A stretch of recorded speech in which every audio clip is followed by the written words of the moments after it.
Come and listen to my story about a man named Jed. A poor mountaineer barely kept his family fed. And then one day he was shooting at some food, and up through the ground come a bubbling crude oil, that is, black gold, Texas tea.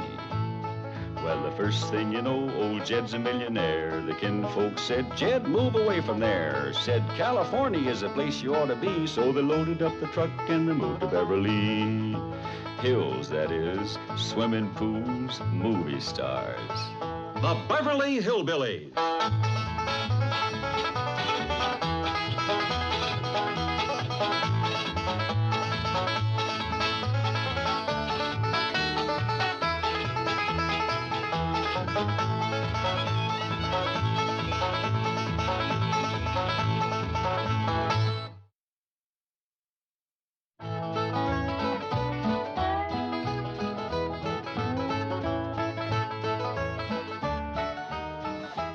Oh, good.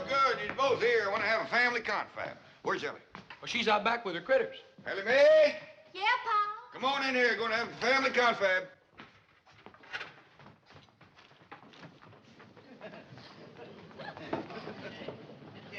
Well, as you all know, poor widow Fenwick and her young'un is coming to spend the day, and we all got lots to do.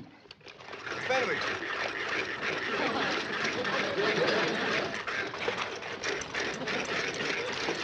Hold it. We'll start doing right away. I'd like to say a few words first. Now, let's commence with the victuals.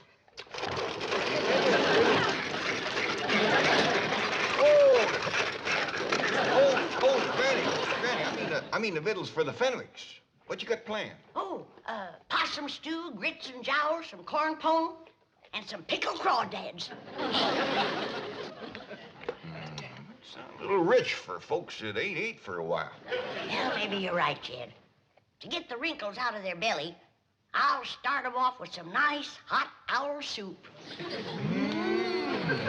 be fine. Now, Ellie, you and Jethro delivered them that box of clothes, right? That's right, Pal.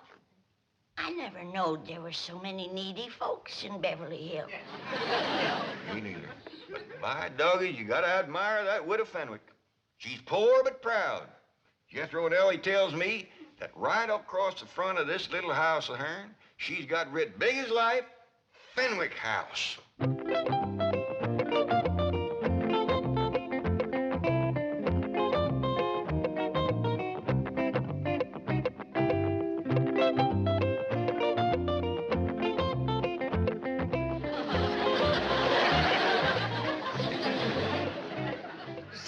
I have not refused to visit the Clampetts. It's just that I can't bring myself to wear those dreadful clothes. They are not dreadful. They are the very latest fashion introduced at the Willows Finishing School by Miss Ellie Mae Clampett herself. Don't you understand, Mummy? The latest thing is to look basic and understated. It has something to do with Zen. But they just don't look right. Mummy, when a girl as rich as Ellie Mae Clampett wears something, it's got to be right. Now, come on, let's not be the last millionaires in Beverly Hills to get the new look. The Clampett Look.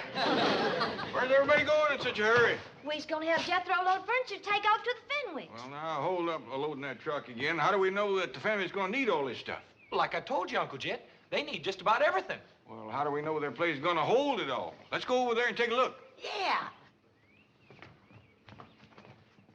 I'd like to see the widow's place. Well, now, Granny, I think the women folks better stay here in case they get here while we're gone. How about you men folks staying? Well, you women folks don't know how to drive the truck. Maybe I can. I ain't never tried. Crank her up, Jethro. Heft your Granny down. We'll be back directly. The widow's liable to be right stove up when she gets here, walking all the way. Don't worry, Jed. One slug of my rheumatism medicine, and she'll be as good as new.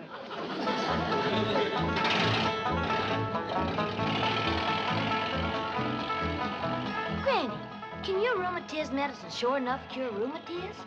I didn't say it can cure rheumatism, Ellie, but it can sure make having it a pure pleasure.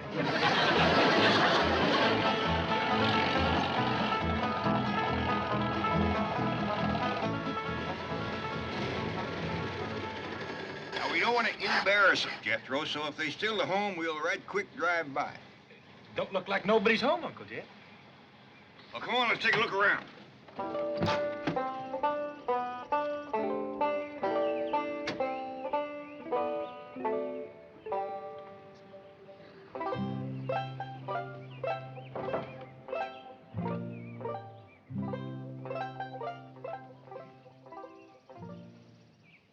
They found the box of clothes, Uncle Jed. Right here's where Ellie and me left them. Jethro, I seen places with little or nothing in them, but this is pitiful. A chair to sit in. Nor a bed, neither. They ain't got a wash bowl, or a pitcher to fill it with water, or a window big enough to throw it out. Hey, Uncle Jed, we gonna bring them some stuff? No, Jethro, you couldn't squeeze enough stuff in this place to make it fit for 2 women to live in. Well, then what are we gonna do? We gotta get him to move into our place. It ain't gonna be easy, with her being such a prideful woman. But it just ain't right for us to have so much stuff and to let them live here in a place like this.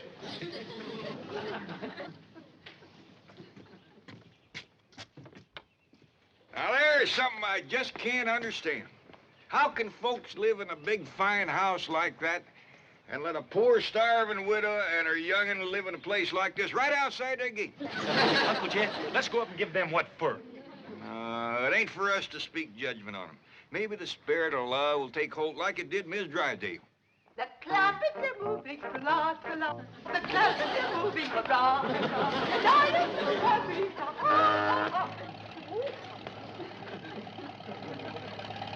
Hi, Miss Drysdale.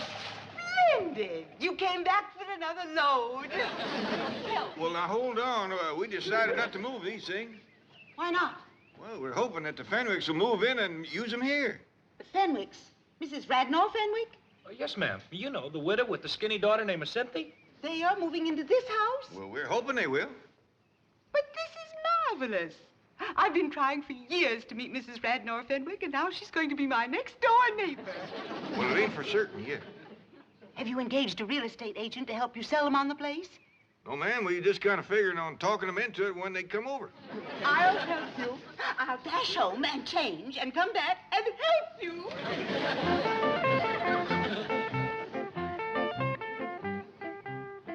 You see what I mean, Jethro? The spirit of love has put wings on her feet. I'll say, Uncle Jed. Just look at her go over that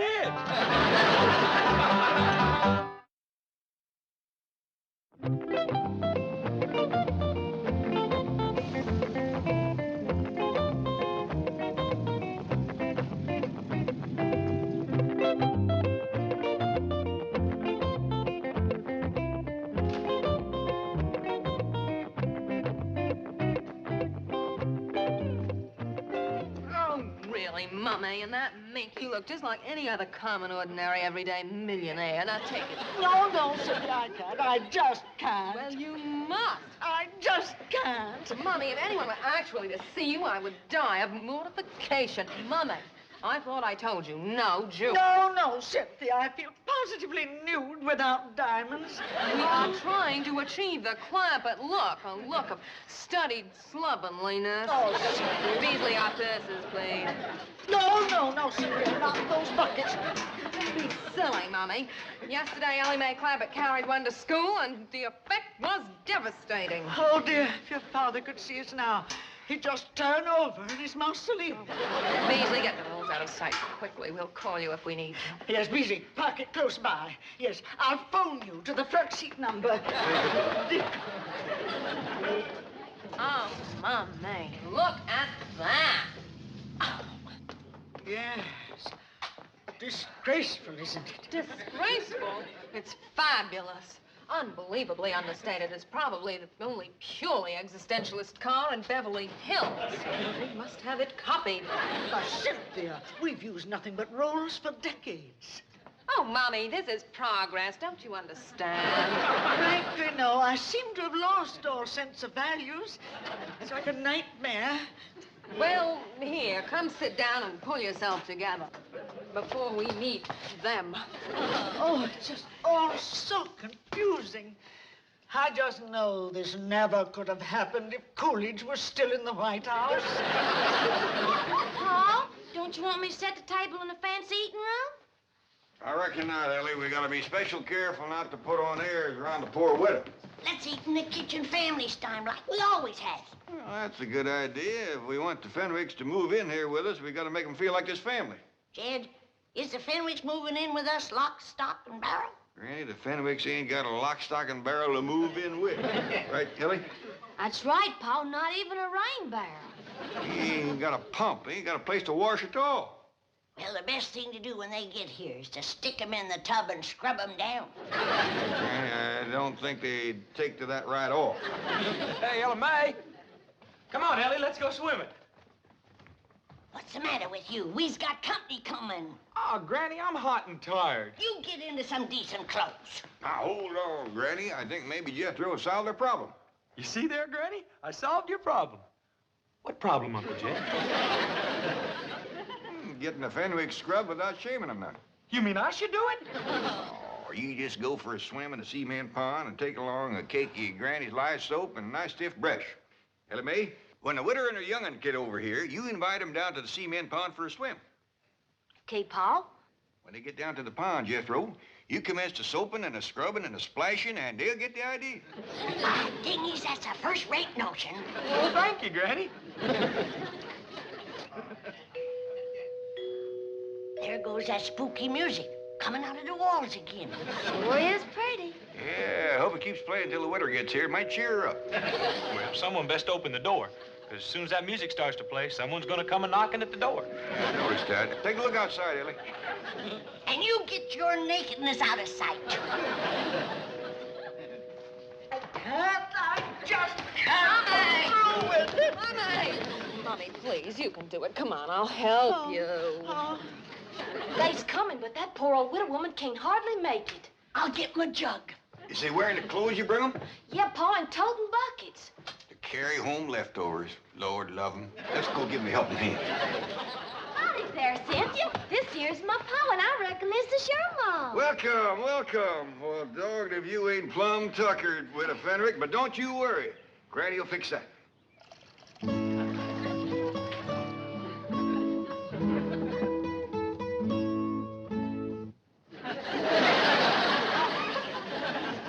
Granny, this here's Cynthia Fenwick and her mom. Howdy, folks. Take their buckets out to the kitchen, Ellie. Yes, sir, Pa. See you in a little bit, Cynthia. Thank you, darling. Too low. Ellie Mae, be sure they're scoured good and don't leak. Do it, Granny. Here, widow, this'll brace you up. Oh, thank you. Orange pico? No, white lightning. Oh, I'm not familiar with the blend, but tea is tea.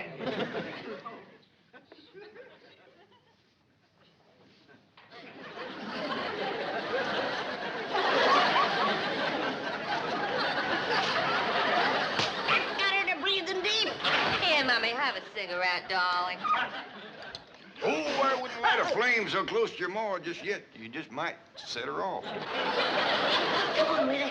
Let's go to the kitchen. I'll give you a nice hot bowl of owl soup. Owl soup. Oh, Cynthia, please send for the rolls. No, Mommy. She's right, Witter. You don't need no rolls. Granny's baked some corn pone. Eat my corn. Oh, no. Come on, widow. Oh, Cynthia, please help me. Mr. Clampett, if I might be alone with Mommy for just a few moments, I think I shall be able to compose her. Okay, Cynthia. Just follow your nose to the kitchen. Yeah, the grits and jowls will lead you right to the door. Good girl, widow. Cynthia, did she say grits and jowls? Yes, Mommy, doubtless the maid and the butler. Now, come, do get a grip on yourself. Oh, yeah. Mommy, think of all the trouble the Clampetts have taken to achieve a total look. The truck, those clothes, their speech. Why, they even weave. You'd weave, too, if you ever drank their tea. We must try to emulate them. Really? They'll never sell this house to the Fenwicks. We can practice on the cleaning woman. Howdy there. Are you Grits? I beg your pardon. Oh, we all is looking for Grits and Jowl. Well, you'll find them in the kitchen. And please stay there, out of sight. Now see here, you. We uns is friends of the Clampetts. Obviously. And the sooner you're all out of Beverly Hills, the better. Meantime, stay out of sight in the kitchen. That is the surliest cleaning woman I've ever seen. See, Mummy, even the Clampetts have a servant problem. Yes, for the first time, I'm beginning to feel a common bond with them. We're both members of an oppressed minority group. Millionaires.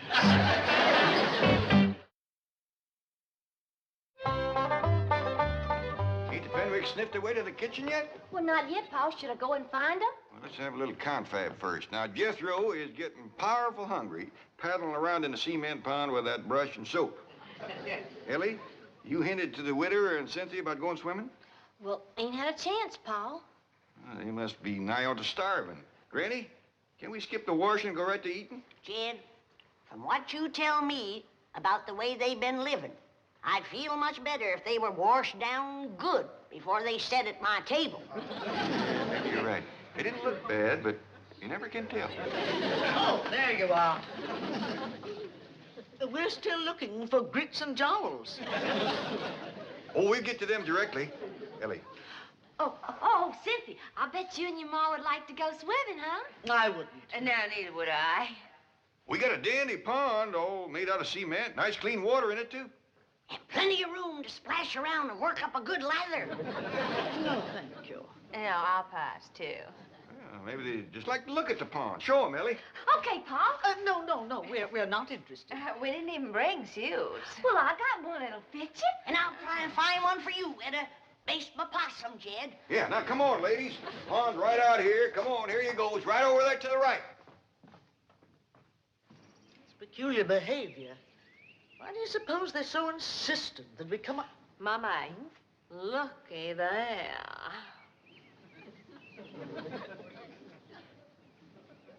Magnificent. What a specimen of manhood. Who do you suppose he is?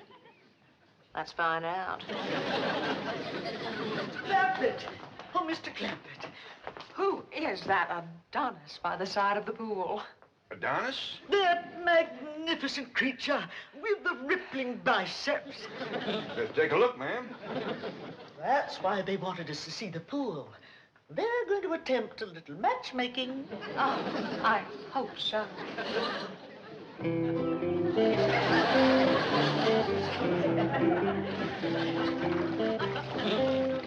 Right there is Duke. Duke. He has a title? Yeah, Duke. Duke of what? Where's he from? Well, he was born in Oxford. He's been with us since he was a little feller. Then he's the Duke of Oxford. Yeah, I reckon so. We just call him Duke. He hasn't got a wife, has he? Well, he's had his share of lady friends, but nobody right at the moment. Cynthia, I sure do hope you change your mind about going swimming. Oh, I have.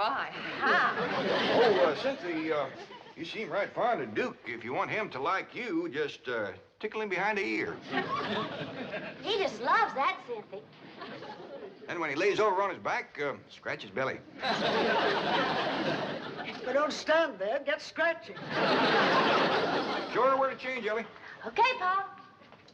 Mr. Clampett, I imagine that Cynthia and I do appear a bit eager, but I want you to know that my daughter is worthy of royalty.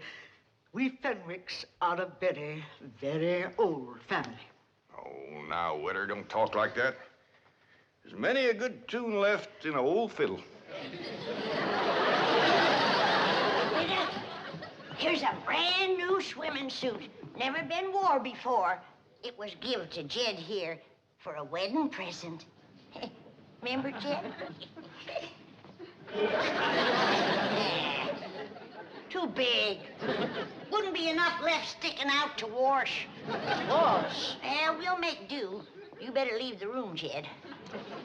Go on out to the laundry tub, Witter, and peel your shirt off.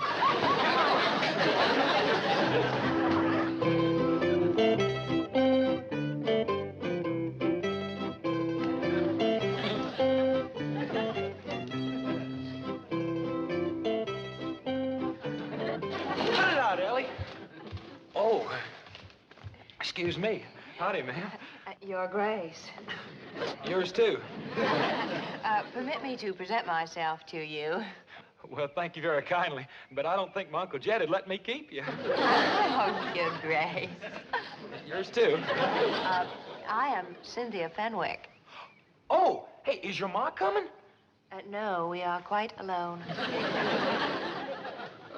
Well, shall we go in the water? No, I'd rather not. Well, then why don't you just sit here and you can watch me? Oh, Your Grace. Yours too.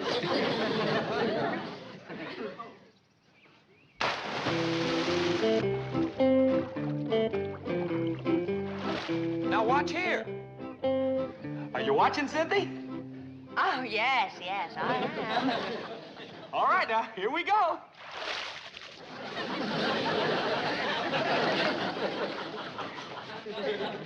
You get the idea? Well, it looks as if you are taking a bath. That's right. Come on in. Your Grace. Yours too.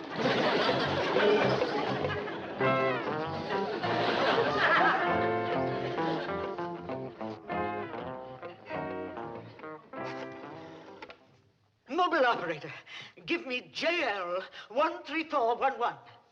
No, make that 12. I want the front seat. I thought I told you to stay out of sight in the kitchen. Now, look here.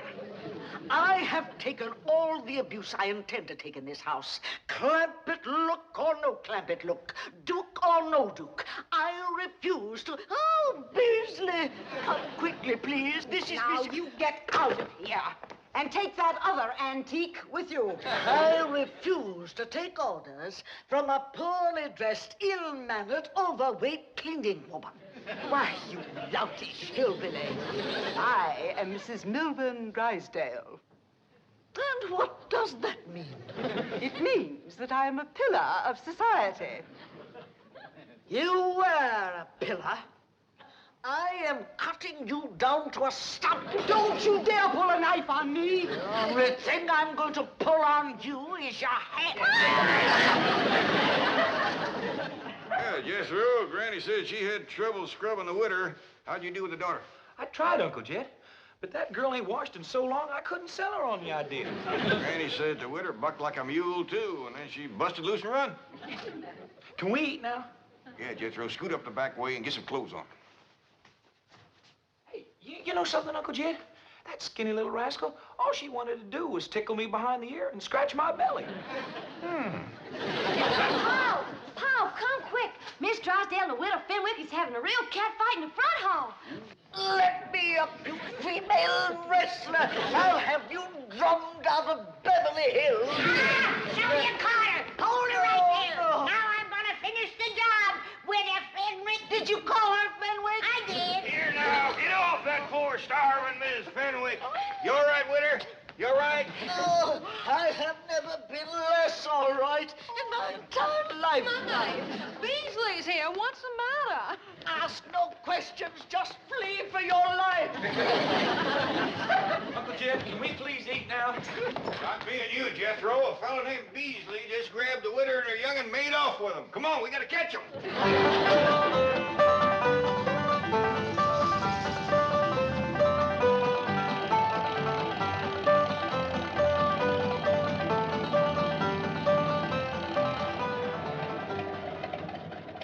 They turned right in there, Uncle Jed, and now the gates are closed.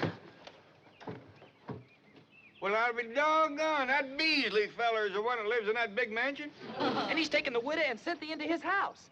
And bowing and scraping to him, too. Uncle Jed, you was right about not speaking judgment on that rich fella.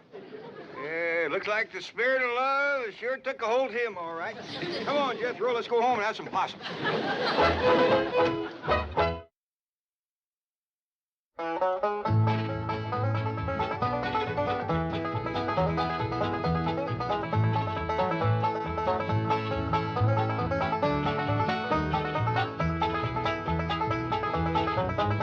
Well, now it's time to say goodbye to Jed and all his kin. They would like to thank you folks for kindly dropping in. You're all invited back next week to this locality to have a heaping helping of their hospitality. Hillbilly, that is. Set a spell. Take your shoes off. You all come back now. Here? This has been a Filmways presentation.